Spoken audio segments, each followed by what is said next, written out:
Hello guys, সবাই কেমন আছো? আশা করি সবাই ভালো আছো। আমি তোমাদের কিচেন স্টুডিও বাংলা আজকের রেসিপি নিয়ে এসেছি লইট্টা মাছের একদম খুবই মজাদার এবং লোভনীয় একটা রেসিপি। লইট্টা মাছ যে এভাবে রান্না করে খেয়ে অত মজা লাগে, তোমরা যদি না রান্না করো খাইলে তাহলে বুঝবেই না। আজকে নিয়েছি লইট্টা মাছটাকে, এটা সাগরের মাছ, ধুয়ে কেটে বেছে পরিষ্কার করে নিয়েছি। সাথে নিয়েছি পেঁয়াজ কুচি, কাঁচামরিচ কুচি, ধনিয়া পাতা কুচি, টমেটো কুচি। কাঁচামরিচগুলি দেখো একদম চিকন চিকন করে কুচি করে নিয়েছি। যতটা সম্ভব টমেটো, কাঁচামরিচ, ধনিয়া পাতা এবং পেঁয়াজ কুচিটা অতটা সম্ভব কুচি করে নেবে, তাহলে কিন্তু রান্নাটা খুবই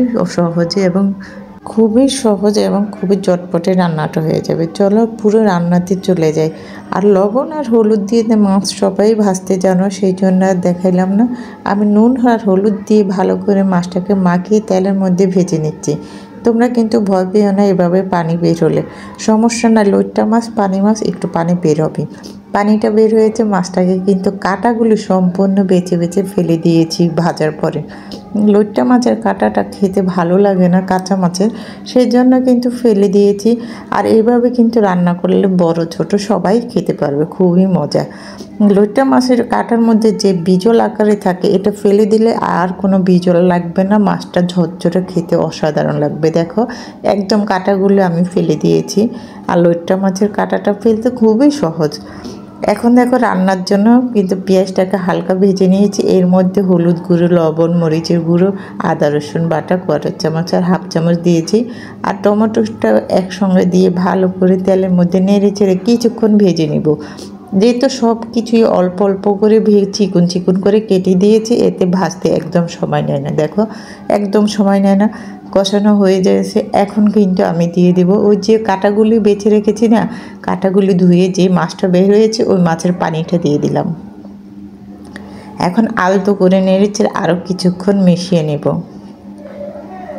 কাঁটাগুলি কিন্তু ধুয়ে অবশ্যই পানিটা দিতে চেষ্টা করবা, তাহলে কিন্তু তরকারিটা খেতে খুবই ভালো লাগবে। কারণ কাঁটার সাথে অসাধারণ কিছু মাছ লেগে থাকে, মাছ তো অবশ্যই কাঁটার সাথে লেগে থাকে, সেজন্য ধুয়ে দিয়ে দিলে কিন্তু অল্প করে কিন্তু রান্নাটা খুব সহজ হয়ে যায়। দেখো মনে হয় যে মাছ দিয়ে দিয়েছি, কিন্তু মাছগুলি এখনও দিইনি, মাছগুলি এখন দিয়ে দিব। মশলাটা সম্পূর্ণ কষিয়ে নিয়েছি। আমার গলায় ঠান্ডা লেগেছে, সেই জন্য বয়সটা একটু এলোমেলো হতে পারে, তোমরা একটু কিন্তু করে মানিয়ে নিবে। কারণ আমার ঠান্ডা লেগেছে তো, সেই জন্য কণ্ঠস্বরটা একটু ব্যতিক্রম আসতে পারে। এখন কিন্তু আমি মাছগুলি সম্পূর্ণ দিয়ে নিয়েছি। মশলার মধ্যে কিন্তু নেড়ে চেড়ে কিছুক্ষণ এইভাবে করে কষিয়ে নেব। এর মধ্যে কিন্তু রান্নাটা পড়াই হয়ে যাবে, খুবই সহজ এবং খুবই লোভনীয়। কাঁচা মাছ, লইট্টা মাছটা অনেকে খেতে চায় না, গন্ধ কয়, আবার কিন্তু বিজল ভাব আসে, সেই জন্য আমি যেভাবে রান্না করছি একটুও বিজল ভাবটা লাগবে না এবং গন্ধও হবে না। এইভাবে রান্না করে খেতে অসাধারণ লাগবে। এর মাঝে কিছু কাঁচামরিচ কুচিটা এখন দিয়ে দিয়েছি, নেড়ে চেড়ে কিছুক্ষণ মিশিয়ে নিয়েছি। দেখো রান্নাটা পড়াই হয়ে আসছে। আরও কিছুক্ষণ এভাবে করে নেড়ে চেড়ে মিশিয়ে নেব। একটু সময় নিয়ে, হালকা একটু সময় নিয়ে রান্না করে নিবে, দেখবে খেতে খুবই ভালো লাগবে। আর আমার রান্নাটা কিন্তু পরে হয়ে গিয়েছে। আমি এখন কিন্তু ধনিয়া পাতা কুচি উপরে ছড়িয়ে দেব। আর এই শীতের মধ্যে কিন্তু কাঁচা লইট্টা মাছটা খেতে খুবই মজা এবং খুবই লোভনীয়। এইভাবে কিন্তু লইট্টা মাছ রান্না করলে তোমরা অনায়াসে 2 প্লেট ভাত এমনিই খেতে পারবে, অন্য কিছু আর লাগবে না। আমি কিন্তু ধনিয়া পাতাটা বেশ আকারে নিয়েছি আর কুচি করে নিয়েছি। ধনিয়া পাতার কুচিগুলি সম্পূর্ণ দিয়ে দিলাম। এখন আলতো করে নেড়ে চেড়ে আরও কিছুক্ষণ রান্না করব এবং ধনিয়া পাতাটা মাছের সাথে মিশিয়ে নেব। এভাবে কিন্তু রান্না করলে কিন্তু ভালোই লাগে, একদম মজা লাগে রান্নাটা। আর সময়টাও কম সময়ে রান্নাটা হয়ে যায়। লোভনীয় জিনিস রান্না খেতে কিন্তু অনেক মজা।